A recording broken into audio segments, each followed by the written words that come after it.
Leo bwana tumeukata mguu wa huyu jamaa aliyekuwa ameng'atwa na nyoka. Na tukukata kwa sababu eti ya sumu ya nyoka eti ilifanya ule mguu kaoza? Hapana. Maana nyoka mwenyewe pia kwanza alikuwa hana hata sumu. Tuliukata kwa sababu ya hicho kidudu alichomfunga hapo. I say ilikuwa ni hatari. Maana mguu ulikuja umevimba, mguu umejaa, ile misuli yote imeoza kwa sababu muda mrefu amemfunga, damu haijatembea huko. Sasa wakati nimekaa pale nilikuwa nafikiria lengo la wanakijiji kumfunga hichi kitu ilikuwa ni kumsaidia huyo mtu. Lakini walikuwa hawajui tu. Kwa nini nisitengeneze video moja ambayo nitazungumzia mambo kadhaa, hata matano tu, ya ambayo mtu hatakiwi kufanya mtu anapokuwa anang'atwa na nyoka, nge, tandu na wanyama kama hao. Video hiyo ndio hii hapa. Hii video ninazungumzia mambo matano ambayo hutakiwi kufanya mtu anapokuwa anang'atwa na nyoka, na tandu, na panya. Hivi panya naye anang'ata, na nitaelezea kitu gani hasa mbadala cha kufanya.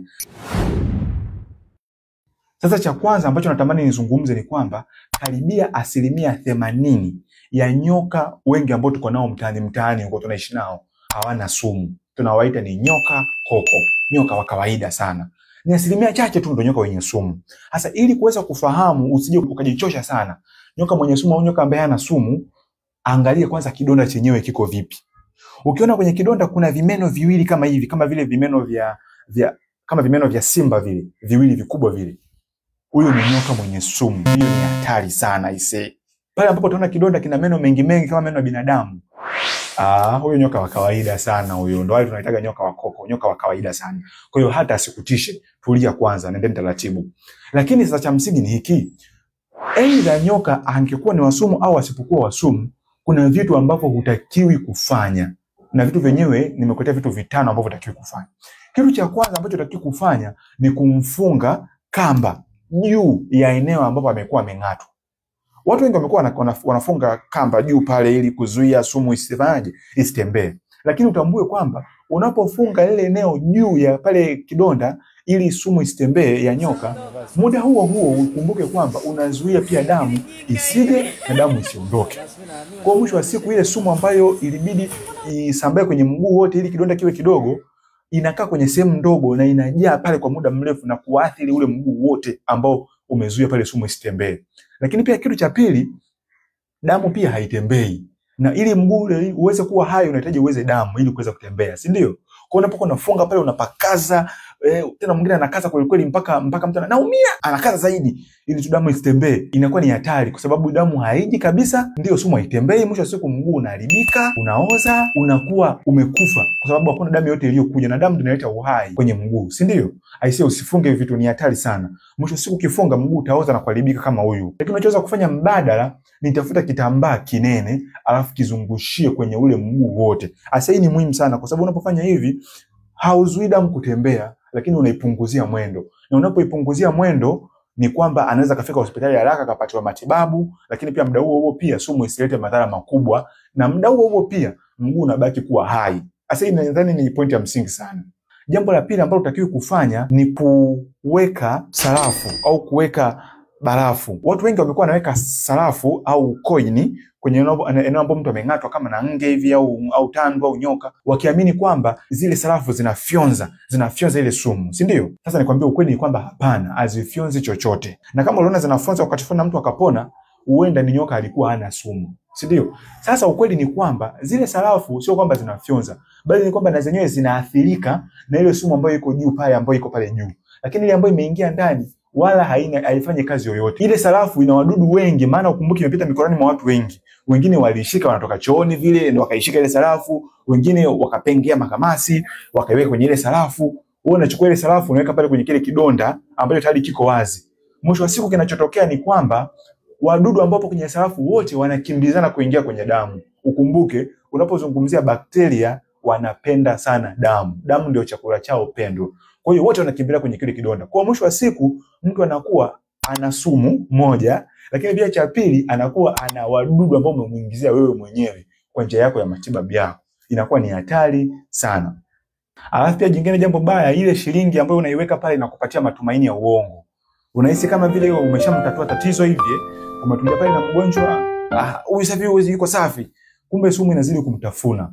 Unachoweza kufanya, mtulize chini vizuri, alafu chukua maji safi, yamwage pale, msafishe vizuri taratibu, huku ukiondoa ile sumu ya juu, lakini pia ukiondoa uwezekano wa wadudu kuingia kwenye hicho kidonda, mwaga maji tu, msafishe vizuri. Lakini kitu kingine cha msingi ambacho utakiwa kufanya ni kukata ile sehemu. Unakata sehemu, unakata pale ili damu iweze kutoka nje. Hebu angalia kwa makini. Unajua nyoka anapong'ata sumu yake anaiweka kwenye mishipa inaitwa vein. Na vein damu yake ikishaenda huaga hairudi nyuma. Kwa hiyo usitegemee kukata kwamba ndio utaitoa ile damu, itatoka damu nje, hapana. Damu yako itatoka kwenye vein za chini ambazo zina damu inayopanda juu. Ila sio vein ile ya juu ambayo damu ilikuwa imeshaondoka.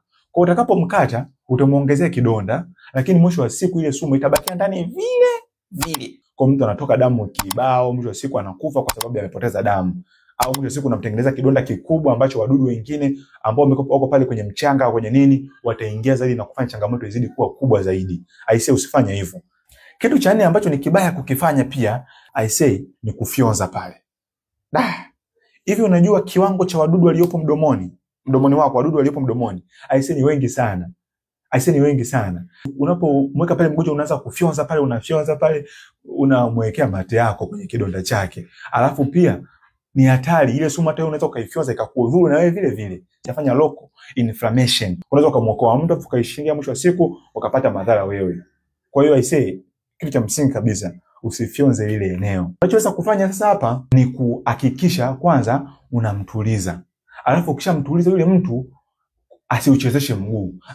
Anapochezesha mguu mara kwa mara, anafanya ile sumu izidi kutembea zaidi kwa spidi kali. Na ukumbuke sumu inatembea kwenye njia ya lymph na kwenye njia ya mishipa ya damu vile. Kwa sumu inazidi kutembea kwa kasi zaidi. Kwa hiyo sio kitu kizuri cha kufanya. Mtulize, atulie kwanza. Mpe hofu. Hii issue ndogo hii. Afu nyoka mwenyewe ana hata sumu, mbona huyu? Lakini pia wengine wananyanyuaga mguu. Hapana, usinyanyue. Ushushe mguu chini ukae kawaida, ili alafu uzidi kumtuliza. Maana unaponyanyua sumu inazidi kutembea zaidi, si ndio? Jambo jingine ambalo utakiwi kufanya la 5, usiende kumkimbiza nyoka, ni hatari sana. Mwingine eti anataka nyoka kishang'ata na mkimbiza nyoka kumuua ili kumleta hospitali. Sasa sisi tutafanya naye nini nyoka hospitali? Kama mnaweza kumpata kuja naye ni vizuri, lakini kama nyoka amekimbia, huna haja kumkimbiza, kumkamata, kumleta hospitali. Haina maana. Na watu wengi ambao wamekuwa wakikimbiza hao nyoka ili kuwakamata, mwisho siku wanaisha kung'atwa wao. Ngoja nikwambie kitu.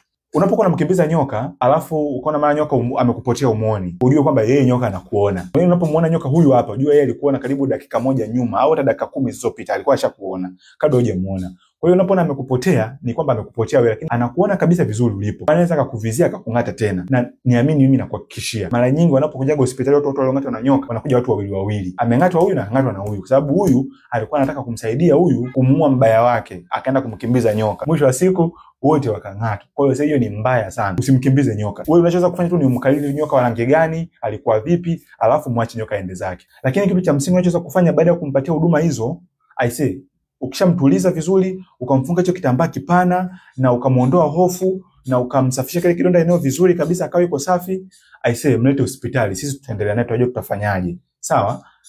Lakini tu ukumbuke kwamba nyoka wengi hawana sumu. Kwa hiyo huna haja ya kupaniki. Kama umeweza kufika mpaka hapa, uende umejifunza kitu kwenye hii video, si ndio? Unaweza ukasubscribe ili utakapotoa video nyingine ya pili ambayo itakuwa ni kali zaidi kuliko hii, uweze kuipata. Kama pia una swali fulani au kama kuna point fulani hujaelewa, niambie chini kwenye comment ili tuweze kujadili kwa pamoja, tuweze kuwasiliana.